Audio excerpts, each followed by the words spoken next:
Well, it's a story we've seen play out over the last few weeks. Now, more conferences have decided to hold off on fall sports due to COVID-19. Some of the conferences that made a move today affect numerous schools in our area. Sports Director Aaron Cheslock with us tonight. This includes the Big South holding off on sports this fall, right? Yeah, Cody, the Big South, the latest conference to postpone fall sports. Like others, they hope to play competition again in the spring. It affects local schools here in the Carolinas like UNC Asheville, USC Upstate, and Presbyterian. The move very similar to those that we saw from the Big Ten and the Pac-12 yesterday. Other conferences in recent weeks. All fall sports seasons postponed. The hopes, again, to resume competition in the spring. The three schools I mentioned earlier don't play football. Presbyterian left the Big South. Independent this year. They'll join the Pioneer League in 2021. Other sports that are affected with those schools: men's and women's cross country, men's and women's soccer, and volleyball. Other area teams like Charleston Southern, who do play football, allowed to schedule up to 4 non-conference games in the fall. This move makes it 10 of 13 conferences at the FCS level postponing the fall. And one of the 3 that haven't yet is the Southern Conference. Furman and Wofford, of course, play in the SoCon.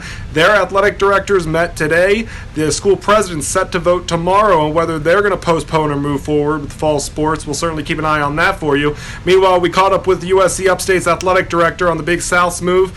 He says that the silver lining in all this is that coaches and athletes finally have some finality. There's a certain amount of relief, to be honest. They have, and that was part of our factors. We're worried about the mental health of our student athletes, and they have been up and down wondering what's the final decision, what are we going to do, and so we've given them that certainty. Yes, we wanted to play, but at the same time, not knowing all the potential ramifications, there is 6 of one, half dozen the other, in terms of giving them the confidence to know a final decision, but at the same time knowing that it doesn't give them the chance to play this fall. But we hold out hope for the future for the spring.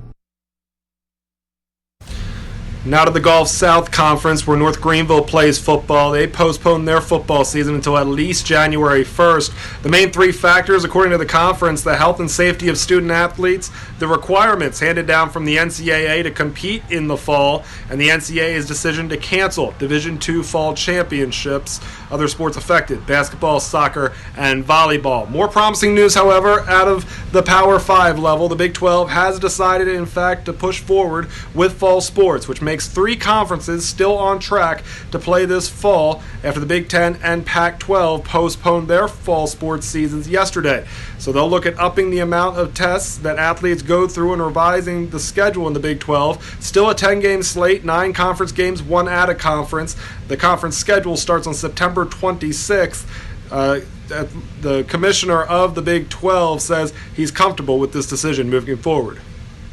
Feel good about the decision going forward. I believe our board feels good about it, and I think most importantly, we have some clarity for our coaches and our student athletes. And there's a difference between clarity and certainty. I don't think we have certainty in this environment, but we have been able to get some clarity.